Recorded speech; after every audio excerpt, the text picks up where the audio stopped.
for those kind words and the introduction, and thanks to Dr. Vinay for inviting me.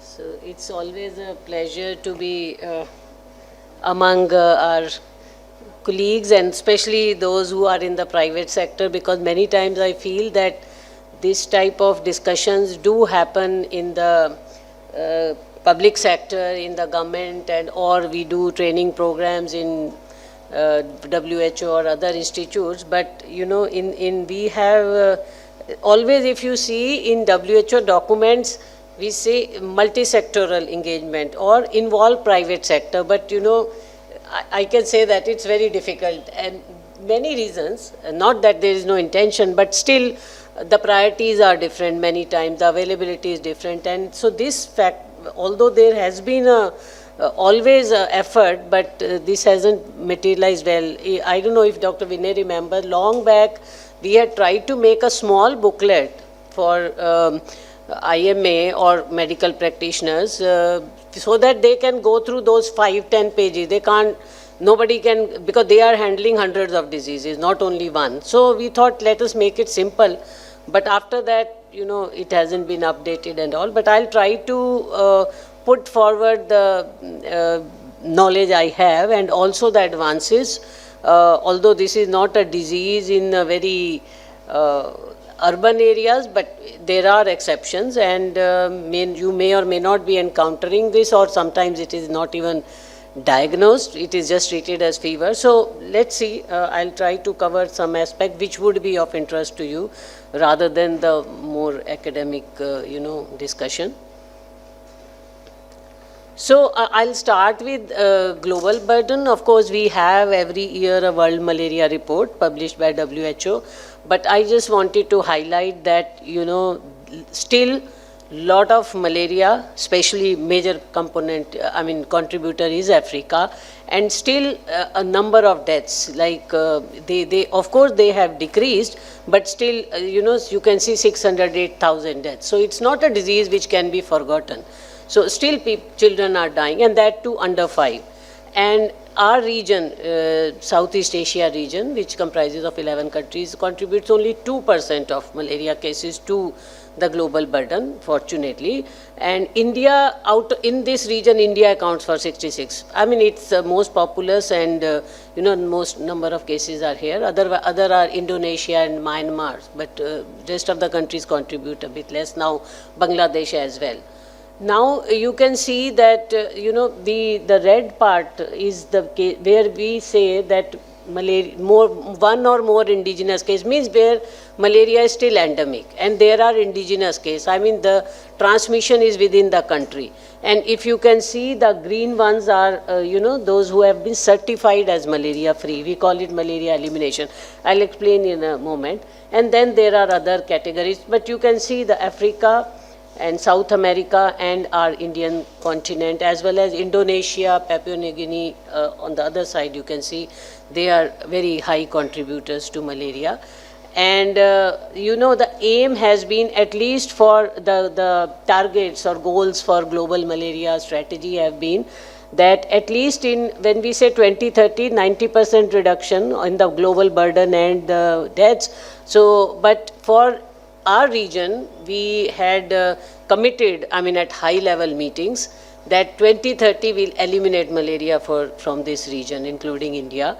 For that, we should have decreased by 40% in 2020, which didn't happen, and also mortality. But although the number, Southeast Asia did very well as compared to Africa, but still we are having about 2 lakh cases. So we can't say, at least India, that in 2030 we will eliminate. So Sri Lanka, Maldives are free of malaria. Timor-Leste is another country, and the Bhutan, they are very close to elimination. I don't know whether they can be certified by 2030. But the number of countries being certified is on track. I mean, the target was at least 10 countries in 2020. So that has been done. So these are small countries in different parts of the globe. So when we talk eliminate, smallpox eradication means no case globally. and it is no longer can be transmitted, and we stop all our activities, I mean just prevention. So elimination is local transmission interruption. Like in one country there is no indigenous transmission. There can be cases from outside the country which can be, you know, by migration or anything. But local transmission is zero, that is elimination. So this is the aim for different countries at the time. Eradication, there is a debate whether it can happen or not. Some say 2050, we don't know. Now we have vaccines, maybe it can be there, but at present we can't say that. So we are talking about elimination so far. And this, there is a process, I will go into detail, a process of certification that the country should have 0 cases of local transmission for 3 years. Then the WHO teams, they go and they give the certification for malaria elimination. Of course, then they have to also show that once they have got 0, how will they keep it at 0, how they will prevent further reintroduction. So that is only when the certification is given. It's a very tedious process and lot of checks and balances. So whatever country like Sri Lanka was certified in 2015 or 2016, so that process each country has to undergo for this certification. Now if you see India, I mean if you see 2015 and 2022, the cases have definitely decreased, but you can see the areas like in the eastern part and northeast India, they are the ones which have highest, I mean high endemicity. We measure it by annual parasite incidence. We call it cases per 1,000 population. So if we total whole India's malaria, then it is whole India is less than 1 API. But the distribution in some areas is very high and in others it can be very low. So the average comes to that. So that is why we can say we can't have the same strategy everywhere. We have to find different. Now, if you see, very few places have, like this is the area of Tripura and some places in Chhattisgarh and Jharkhand which have high API. Otherwise, it's low API, but malaria is present everywhere. And there is a national strategic plan which we have every 5 years as to what should be done in next 5 years. This is also needed for any international funding or global fund grants, and also this strategy has to be in place, which is, this is now 23 to 27. Actually, the plan was to have 0 cases by 27 so that 2030 India could be certified. But we never know whether this will be achieved or not.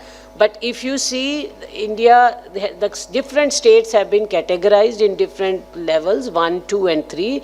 I mean where whole state is less than 1, or all the districts are less than 1, or the state is less than 1 but some districts have higher than 1 API. So the categorization is that. So again you can see the central belt is the one, and in the northeast, that Tripura Mizoram area, which has high malaria. Rest of the places, they do have malaria, but it is relatively lower API.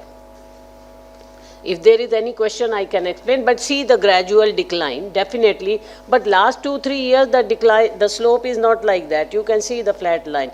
We can blame it to COVID or whatever, or the climate, anything, but still we can see that the decrease is not that at that pace. Sorry. Yeah.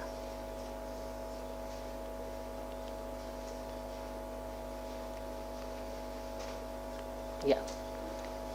So decrease is not at that pace.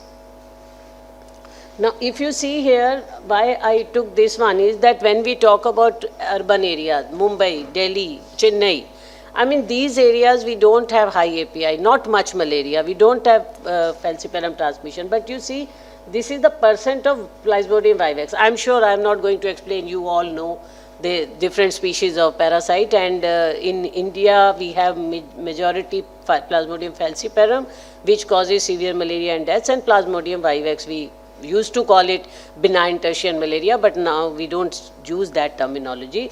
So vivax malaria is more predominant when the case load goes down, and the area and then in the category 2 state which have a higher burden, you see the falciparum malaria is vivax malaria is low. So as the cases decrease, total burden decreases, it's more of the vivax which comes up, and it is said to be last parasite to be eliminated. It's a difficult parasite to treat. I'll come to that why we say that. But this in Delhi, in Mumbai, you can see, I mean in urban areas, it is more of vivax malaria rather than the falciparum malaria. Now, what there are threats, I mean, we have, this is a disease actually which has a very good diagnosis, point of care diagnosis. You do like blood sugar test, you get a strip and or pregnancy test, and you can treat it. The medicines are effective. Community worker can give it. ASHA is giving it. Then why we are not able to manage? Of course, there is a issue of implementation. We call it access, reaching that place, whether medicine is reaching on time or whether workers are available. Sometimes villages get cut off in the rainy season, so they are not able to diagnose and treat. But there are other threats which are coming up and which may be causing these delays. One is insecticide resistance, because you know it is mosquito-borne disease. I am not going into life cycle or anything. I thought this will not be appropriate to explain you from ABC. But you know, like if we, the vector, Anopheline mosquitoes, different species, how do we prevent? It is bed nets or the spray inside the houses in the rural area. And bed nets also are given mostly in the rural areas, and these are insecticide treated nets. So if there is insecticide resistance, which we see is evolving gradually to many insecticides, pyrethroids, organophosphates, so that is one challenge.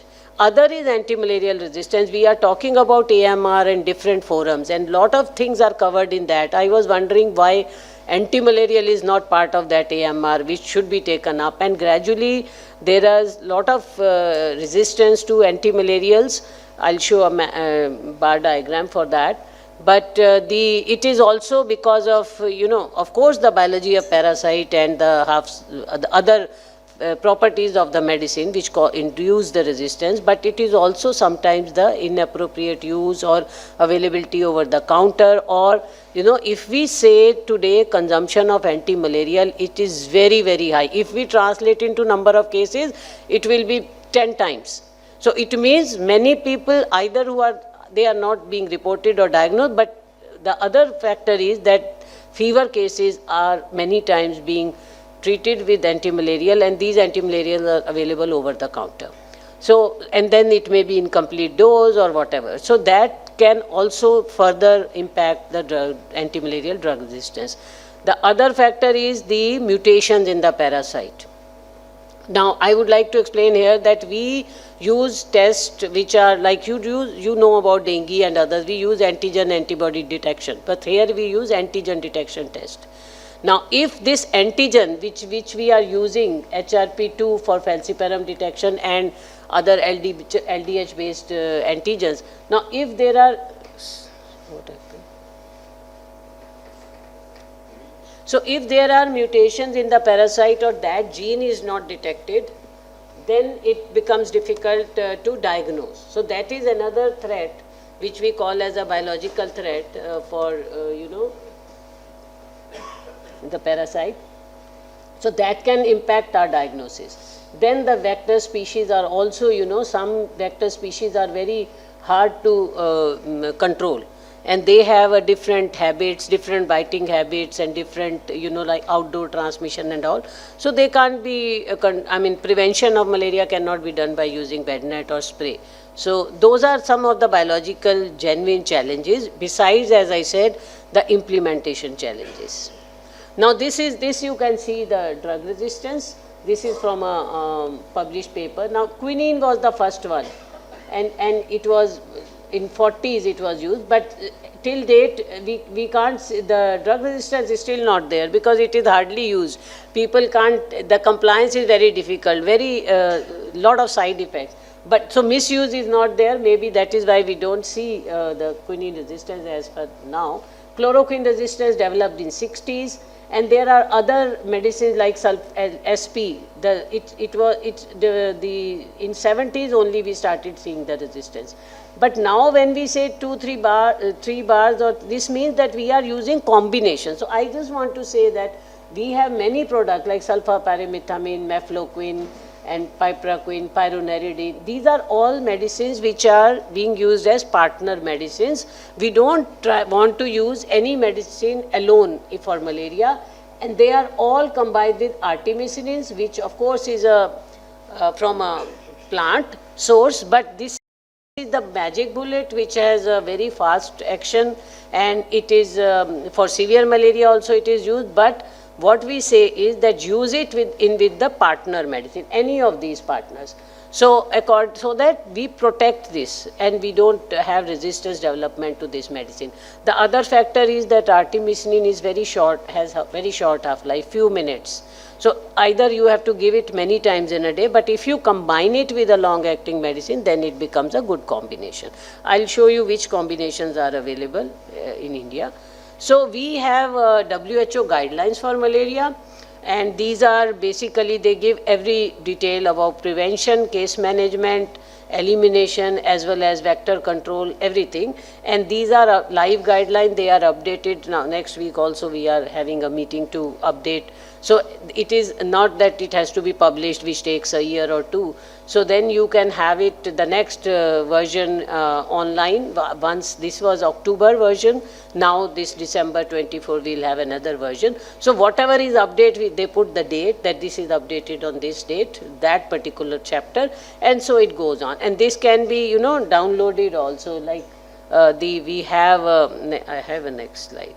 So there is a app also from which you can have all the documents of WHO. There are many, and this is called a toolkit app. And this, if you download, you will have ready reference of all these documents, which are very useful. Now, I mentioned about diagnosis. So this is, of course, we know microscopy is there and you make a blood smear, but it is a labor-intensive process and you need expertise. The technician has to be good to diagnose and also quantify that how much is the parasite load. And you can see here, this is the falciparum and vivax. We have different, I can respond to your questions if you have about them in detail. But now we have these rapid tests. So you can have, depending on whether it is bivalent for both species or it is sometimes there is a one line for both the species which they use for blood bank. They are not worried about which species it is. They don't want to have a blood collection from a donor having malaria. So they do that PAN test.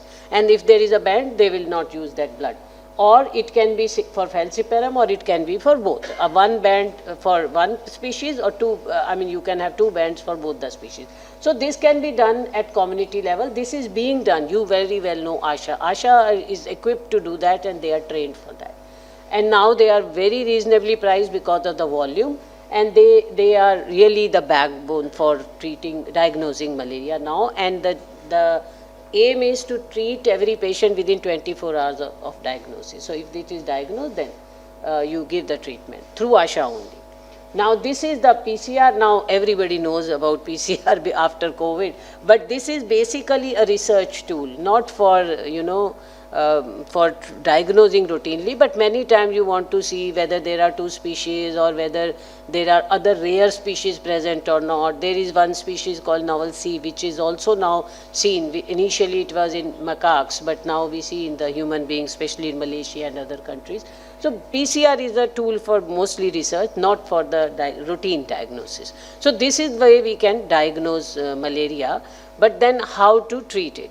The most important part which is relevant to you, that we have these, as I mentioned, combination. Now we see artemether plus lumefantrine. Artemether is artemisinin derivative, methyl derivative. Artesunate plus amodiaquine, artesunate plus mefloquine, dihydroartemisinin plus piperacin, artesunate plus sulfadoxine pyrimethamine, and artesunate plus pyroneridine. Now except this last one, all others are registered in India by regulator. They are available, they are officially approved for malaria, but in the program, because national program has its own policy, they can't give everything to community workers. So in national program, artesunate plus sulfapyrimethamine is used in the country, but in the northeast India, it is artemether plus lumefantrine, because there we had shown, when I was in malaria, I said that artesunate sulfadoxine doesn't work because of the drug resistance. So these are all combinations, and these are fixed dose combination, like you have augmentin, you have INH rifampin, same principle. They can't be they have to be used in combination. And also for Now coming to this important part, primaquine is nobody wants to use, especially in private sector. People are scared of G6PD deficiency, rightly so. But in falciparum malaria, this is given in single dose, 0.25 milligram. That is totally safe, which doesn't harm the patient, because if you give single dose, even if there is slight hemolysis, this is a automatic recovery. There is no problem about it. So this is very important because we want to prevent transmission. Now falciparum malaria will be treated by our combinations, but the gametocytes, which are called the sexual stages, which are taken up by mosquito to transmit the disease further, they will not be killed by these medicines. So for that we want to give primaquine so that we can prevent transmission. So that is why it is important, may not be for the patient but for the overall community. And but this is not to be given in pregnant women and breastfeeding women, and this is basically for G6PD. Here G6PD testing is not required. The other one, I don't know whether I have put it here. Yeah. So when we come to Vivax malaria, which I said it is more in the urban setting. Now, if we still use chloroquine for Vivax malaria, those combinations we are talking about falciparum malaria, although they are effective for Vivax malaria as well. You can't use chloroquine for falciparum, but you can use combination except artesunate sulfaparamethambine for Vivax. Now for all other species, for chloroquine susceptible infections, the chloroquine is used. In India we are using that. Where chloroquine resistance is there, one can use the other combinations. And then there is an issue about relapse. Now this relapse, because patient after getting treatment, after 6 months, 12 months, even 2 years, they can have multiple episodes of Vivax malaria, which is because of the parasites which remain as hypnozoids in the liver.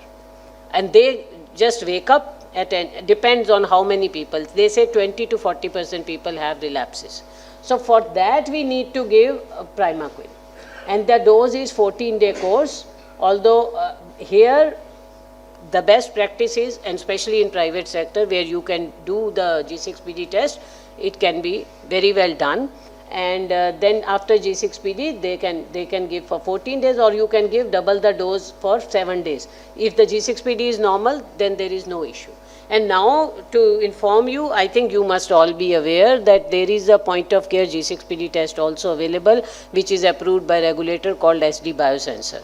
And this gives you hemoglobin and G6PD quantitatively it gives. So once this is done, it takes 2 minutes, and then there is a device, and then definitely you can give primaquine, and which is really important, as I said, if we are talking about elimination, or so we call it radical cure of the patient, that is complete cure. So if we talk about G6PD, there are few tribal areas, and you can see red dots here in these areas. There are few tribes which have higher percentage, but definitely one cannot take chances, and it varies from 2% to 10 to 15% in different areas.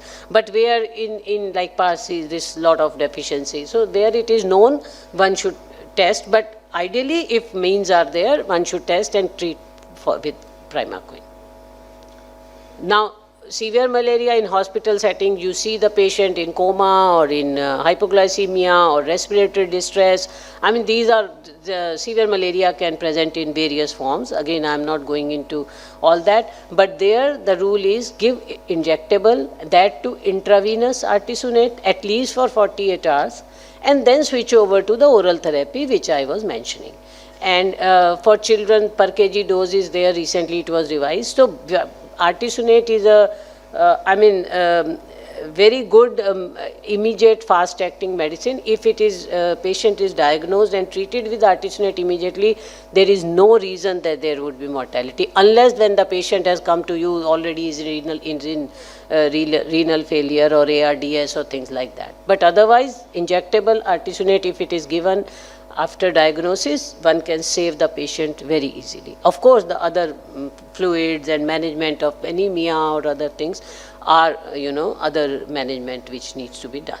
So this is the treatment at the moment, and this is very safe, artesunate, and like it is not like quinine. Now earlier it was quinine, you give infusion, 8-hour infusions, and then another dose, and lot of side effects and very poor tolerance. But fortunately now we have this, and it has been proven that it is safer, better, more effective than quinine. So we need not, the WHO has removed quinine from that list. Now chemo prevention I won't go, because it is not applicable for us. Only if somebody is going to very high endemic areas in Africa, there is a recommendation, but we don't have very good choices. Even to army we used to recommend medicines like imafloquine, but because of so many neuropsychiatric side effects it was stopped. So basically it is a protection, personal protection from mosquito, and also the immediate treatment. But these are, I just wanted you to be aware that these are the things which are being used in the African region, because there the children less than 5, they die like anything due to malaria, and so in the school children also. So these are given in very, very high transmission, not in general in situations like that. And I would, I don't know how much time I have. 5 minutes. Okay. So I am just listing here new tools. We have many other new things coming up, like monoclonal antibodies, and then in long-lasting injectables, now vaccine. Of course, we have 2 vaccines now. You must have read it everywhere. But these are at the moment for under 5. Then gene drive approaches to control mosquitoes, and there are new mosquito repellents, and sugar baits, where the bait is kept outside or in the home, then the mosquitoes feed on that and then they can die. So there are a lot of new medicines available. Again, I won't go into that. So, okay. Now vaccine, of course, as I said, 2 vaccines, and these are, again, they decrease malaria by 30 to 40%, and that too in children, and that too falciparum malaria. So at the moment, the vaccine is not a universal vaccine, but definitely we hope for better products in near future. So just to summarize that, when we know a disease is preventable, it is not like a malignancy or anything which cannot be treated. It can be diagnosed easily, it is treatable. Then why should we not be able to eliminate it? If you use proper means, proper treatment, complete treatment, and the treatment is accessible to everybody, there should be no death at least, and the patient we should be able to treat them. That we should be able to meet the GTS targets or global technical strategy targets if we have universal health coverage, as we say. And this means that we ensure that communities have proper mix of intervention, and also the communities have, continual engagement and training processes, so that they know how to manage. And of course new tools everywhere is required, but it's not that without new tools we can't manage. If we do it properly, we can manage. And there has been lot of commitment. You can see high level commitment. We see ministers from our region together with regional director, and they say that the malaria, this was a commitment for malaria elimination by 2030, way back. But we are not near that still, but hopefully these commitments will help. I think that was the last slide. Thank you very much.